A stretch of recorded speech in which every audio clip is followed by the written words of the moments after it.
Je suis Monsieur Yann Mbungu, je suis coordinateur du programme Je vis sans honte, qui est un programme qui promet des activités de sensibilisation, de formation et d'accompagnement de la jeune fille, principalement sur la santé menstruelle et la santé sexuelle et reproductive. Alors, ce matin, nous avons eu un atelier qui a apporté pour thématique la gestion de l'hygiène menstruelle. Comme vous le savez, il y a beaucoup de jeunes filles aujourd'hui et même des parents, mères, qui ne connaissent pas malheureusement comment gérer leur période de menstruation. Donc notre atelier s'est articulé sur deux points, à savoir la sensibilisation sur des questions de puberté pour pouvoir préparer des jeunes filles mais aussi des femmes à pouvoir bien gérer leur période de menstruation, et aussi le rappel aux adultes, donc aux adolescents et aux jeunes femmes et filles sur des thématiques sur la santé menstruelle, mais principalement sur le calcul du cycle menstruel et l'hygiène menstruelle.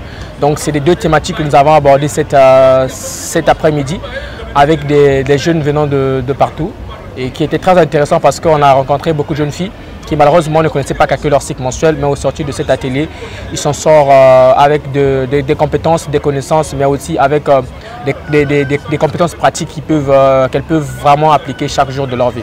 Alors, les échanges ont déjà été très productifs parce que vous savez que ce sont des sujets très tabous. On a eu beaucoup d'échanges et beaucoup de questions. C'était très intéressant d'aborder. Les participants et les participantes ont été choqués de voir que c'est une discussion qui se passait de façon directe. On parle du sexe, on parle de sujets sans tabou, on parle de l'hygiène menstruelle, on parle des menstruations, on parle de l'hygiène corporelle, on parle de la puberté sans langue de bois. Et c'était très interactif. Nous avons eu beaucoup de questions et on était très contents de voir que ces jeunes nous se posent ce type de questions, parce que malheureusement ils n'ont pas des espaces où ils peuvent se poser ce genre de questions, et ils n'ont pas aussi des personnes de confiance qui peuvent répondre à ce type de questions qui se posent. C'était très interactif et les participantes et les participants ont vraiment apprécié, et ils ont déjà demandé encore d'autres sessions de formation au jour à venir, que vous trouverez sur nos réseaux sociaux via WhatsApp ou un appel normal, pour nous dire voici, nous par exemple à Mungali. Est-ce que vous pouvez nous rappeler votre numéro WhatsApp par lequel on peut vous contacter? Oui. C'est très important. Voilà, donc par exemple le numéro WhatsApp que vous pouvez contacter, c'est le 06 687 31 21, 06 687 31 21.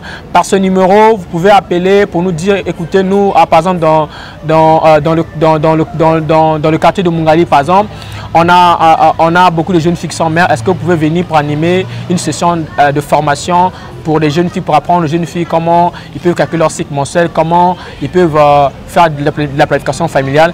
Et ça, nous répondons de façon positive à ça, et nous venons aussi pour pouvoir partager ces compétences de vie, parce qu'on pense qu'il faut que les jeunes filles puissent le connaître, le découvrir. Sinon, c'est un rêve qui est brisé. Parce qu'une jeune fille tombant enceinte, c'est tout un rêve qui est brisé, et c'est tout un pays au fait qui manque l'opportunité d'un changement. Je dirais que la foire, c'est une réussite parce que c'est un espace d'échange, c'est un espace où des personnes qui ont des problèmes, et que ce soit des problèmes de santé, que ce soit des problèmes sexuels, que ce soit qui sont vraiment dans l'ignorance d'informations. Mais la foire, c'est vraiment se capitalise sur un espace où les jeunes peuvent venir, où des adolescentes, des jeunes peuvent venir, des parents peuvent venir pour pouvoir trouver des informations fiables, pour pouvoir se connecter avec des experts, pour pouvoir échanger leurs problèmes à des personnes compétentes qui peuvent leur donner des réponses aux questions parfois qui se posent. Je pense que la foire, pour une première édition, c'était vraiment une réussite, et on pense vraiment déjà, on est vraiment déjà très excités pour la deuxième édition, parce que ça sera vraiment quelque chose de meilleur, et que les participants ici, j'ai vu l'engouement des participants, mais je vous rassure que les participants ont vraiment aimé cette première édition et continuent même déjà de nous dire à quand la prochaine édition. Un mot pour Congo Culture Média, je dirais merci. Merci pour la couverture, merci parce qu'on ne peut pas toucher tout le monde, mais à travers vous, on va toucher encore un grand plus nombre de gens.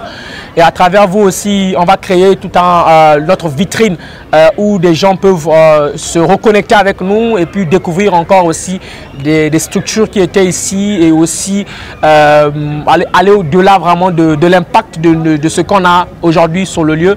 Mais l'impact va s'étendre parce qu'à travers vous, le message va aller au-delà même de nos frontières.